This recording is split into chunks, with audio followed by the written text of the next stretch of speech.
Hi, I'm Anna. Welcome back to Books on the Go. I'm here with a tag video. It's the Efftup Book Tag, and this was started by Guilty Feet. I'll put the original video down below, and I saw it on Sean Mooney's channel, Sean the Book Maniac. So I'll put a link to his video as well, and I just thought it was such a fun tag, and it really got me thinking, and so I thought I'd join in with this one. So it was inspired by talking about American Psycho and how effed up that book was, but also a classic, and then Pulp Fiction, and there's sort of a sensibility of being effed up but then out of that creating good art or a good book, and then it goes on from there. So straight into the prompts. The first one is effed up in a good way, and for this one I chose My Sister the Serial Killer by Oyinkan Braithwaite, and I just loved this novel. This was a big hit the year before last, was it? And it is what it says on the cover, which is a stunning cover as well. Karady is the main character, and her sister Ayula has a habit of murdering her boyfriends, and so Karady has to go and help her clean up. Karady works at the hospital and she has a crush on one of the doctors there, and then her sister Ayula meets him, and so it's quite a fraught sort of situation. So it's an effed up situation because her sister's also been known to kill all her boyfriends. So it's wonderfully effed up, done with a really good sense of humour, but also has a lot to say about life in Lagos, and there's a family background and a story that emerges that gives the novel some depth and heart as well. So I really recommend this, and that's My Sister the Serial Killer. The other one for the first prompt, which will fit a later prompt as well, but effed up in a good way, is Untold Night and Day by Suah. And yeah, this is translated from the Korean by Deborah Smith, and it's wonderfully effed up in the sense that you don't know what's going on. It messes with your head. It's very shape-shifting. It's moving all the time, but in a good way. But you do put it down and think, what happened? I don't understand what happened, but in the best way, that it really keeps you thinking. So the main character is Kim Ayami. She works at an audio theatre for the blind, but then that has to close down. She walks the streets of Seoul with her boss, or her former boss, and then she's also acting as a guide for a detective novelist who's visiting. But the edges of reality start to fray. Reality starts to fray at the edges. It's described in the blurb as a high-wire feat of storytelling that explores the possibility of worlds beyond the one we can see and feel. And it is a high wire because even though it is balancing always on the edge of being unreal, supernatural or magical, it doesn't go too far on that side, and it stays on the side of being grounded in reality and in the city and in the clothes they're wearing and what they're eating or what they're saying, but it's always poised just between the two, and it really is a high wire. I think that's a really good description. So I recommend this one, but it is effed up because you won't know where you are by the end of it, and I'd love to know if you've read it as well. That's one that I think I read last year. Prompt number 2, effed up in a bad way. I don't know. I was thinking Lolita by Vladimir Nabokov. Does that fit the bill? I think so. I think we all know the story, but the protagonist, is it Humbert, is a middle-aged, fastidious college professor, and he likes young girls, and so he adopts Lolita and takes her with him on a journey from memory. I did reread this a couple of years ago and got a bit more out of it in terms of enjoying the prose more. But even today, looking at it again, I thought, it just makes me so uncomfortable. It is just a bit wrong. And Martin Amis has described it as comedy, subversive yet divine. And there is a light comedy if you want to read it that way. But Martin Amis has also written about Nabokov and how his books all seem to have this theme. And whilst Lolita is almost saved by how good the prose is, once you read more than one of his books, and particularly later on, you start to think, oh, it's just a bit creepy. It can't be redeemed. So that's, I think, effed up in a bad way. Let me know what you think. That's Lolita. Now, number 3, a book that everyone loved but you just thought was effed up. I don't have any such book with me because of course I don't keep books if I didn't like them. I don't even finish them if I didn't like them, and in this case I didn't even start them. The 2 that I thought of were A Little Life, which I just think sounds effed up and I don't want to read it, and I haven't read it, and the other one more recently was Rodham by Curtis Sittenfeld, I think, and I do like her writing. I've read a short story of hers and I'm sure that it's a really good book, but the premise of taking the life of Hillary Clinton, or Hillary Rodham Clinton, and writing a sort of saucy book about her and Bill, for me, that's effed up. I don't know. It doesn't appeal to me at all. So I haven't read it. I don't have it to show you, but I'm sure you will have heard of that one. So for number 4, Sexy as Effed Up. And for this one, I chose Like Water for Chocolate by Laura Esquivel.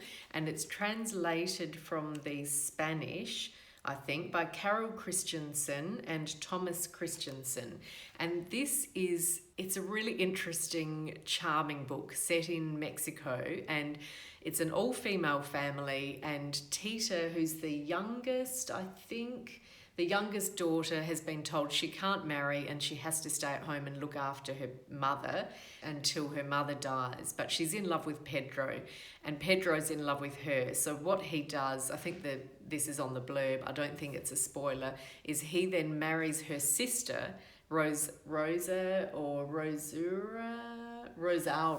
so that he can be close to Tita.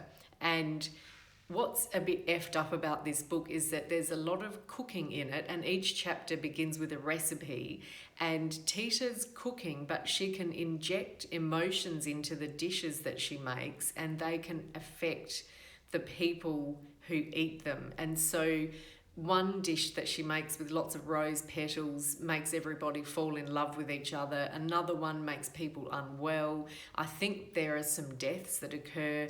I can't remember. It's so long since I read this, but it's quite effed up. But it's a very, very beautiful book, and there's a lot of tension and passion in this book, which I think works really well. So that is Like Water for Chocolate by Laura Esquivel. And then we have 5, Effed Up for Kids. So the one that came to mind for this, I just went and checked in my kids' bookshelves, and I don't have any more of these books. We used to have, hundreds, it felt like. It's the Geronimo Stilton series, and I can't even think of the author. I think it says it's by Thea Stilton, but it isn't, and it might even be written by numerous people, I'm not sure, but it's a whole sort of franchise, and they are just effed up. So Geronimo Stilton is a mouse, he's a journalist, and he wants to stay at home, but he keeps getting caught up in adventures, but for no reason, and they just seem to happen with no particular plot. He goes from one thing to the next, and so he'll find a golden staircase and then go up there to the kingdom of fantasy, and then he has to save the Queen of Fairies. But why? It's just completely sort of absurd. I never enjoyed having to read them to my children, and they're all very effed up, and I think quite poorly written, but the kids love them. So we did have a lot of those. I think I've managed now to get all of them out of the house because there are none to be found. So my kids have just got they're past that phase now. But Geronimo Stilton, if you're looking for an effed up book for kids, and the next one is a effed up classic. So I think for that, We could say Lolita, and the other one that I thought of, but I don't have it here with me, is Frankenstein by Mary Shelley, which is the Victor Frankenstein making creating a monster essentially, but making a machine that can be a human, and which then hunts him down, and it's all quite effed up, but a classic. So that's Frankenstein. And then Effed Up in translation, so Tick, I've already done that. Untold Night and Day by Suah, translated by Deborah Smith. I do recommend it, but it will mess with your head in a good way. And then we have, Effed Up NonFiction. I have two for this, and neither of them I have with me. One is Educated by Tara Westover? I will have to double check her last name. And that one I did read, and I had it. I was glad I read it, but I didn't feel the need to hold on to that one. So I don't have it with me, but I just thought that the whole early section where she's talking about her family experiences and being thrown onto big machinery on the farm and injuring herself, and the lack of education, and it was all very effed up, and it made me quite angry on her behalf. And then it goes on from there, and she goes to get an education, hence the title of the book, and does well for herself. And so I admire her, but yes, I just thought that was effed up, particularly the first half. The other one for this prompt is Joe Cinque's Consolation by Helen Garner, and Helen Garner writes wonderful non-fiction. She's an Australian author, and she's very, very good at following a case and getting to the truth of it, or writing both sides of it, and being very unflinching when it comes to just looking for the truth and not being sentimental, but also being honest if she is, affected by something. But Joe Cinque's Consolation was the true story of Anu Singh, who was a Canberra, I think an Australian National University student, possibly a law student, and she had a boyfriend. Joe Cinque was her boyfriend, and she had him around for dinner one night with some friends and poisoned him and killed him.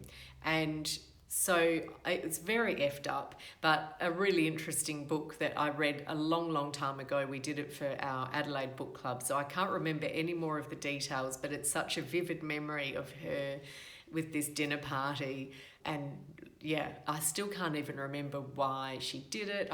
It's all very hazy, but it definitely fits that prompt, I think. Then number 9, Illustrated Effed Up. And again, I couldn't find this one in the shelves, but I remember rereading Fox in Socks by Dr. Seuss with my children years ago, and just thinking, and Fox in Socks is where the fox is teaching Mr. Knox some tongue twisters and riddles. And he's saying, but that's not it, sir. No, you've got it wrong, da-da-da. It's very easy. Just watch me. I can do it. And I remember reading it thinking, this guy's just a bully. He's, bullying this poor Mr. Knox. And why is he doing this? And it seemed all very effed up. But you could probably say that about a lot of Dr. Seuss books. I actually think with Illustrated, a lot of kids' books are quite effed up in a good way.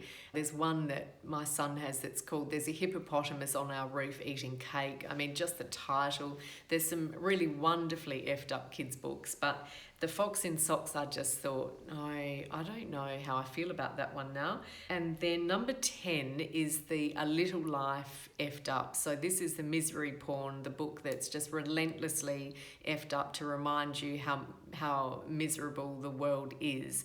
And for this one, I tend to steer away from books like that, because even a book that is telling you how effed up the world is, if it's done in an engaging way and possibly with a sense of humour, I will love. But if it is just relentlessly miserable, that's not for me. So I didn't have anything in my shelves, but I remembered a few years ago for our London book club, we read The End of Days by Jenny Erpenbeck, and that's translated. So I'll have to put in the notes below the translator, because I don't have it on me. But it's a book about a young woman who dies, but it tells you the story 5 times, and it starts with her as a baby and she dies as a baby in the Habsburg era.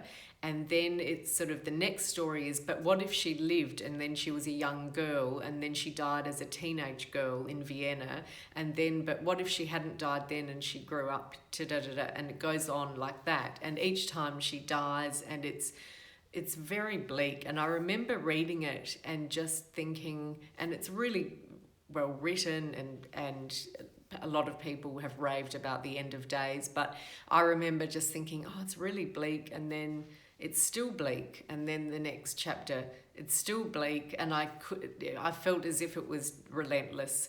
So that is the closest I could think of to that prompt. That was the number 10, the A Little Life Effed Up prompt. So they're my effed up books. Let me know what you think. Are you reading anything effed up at the moment? I'd love to hear your thoughts, and I will see you soon. Bye for now.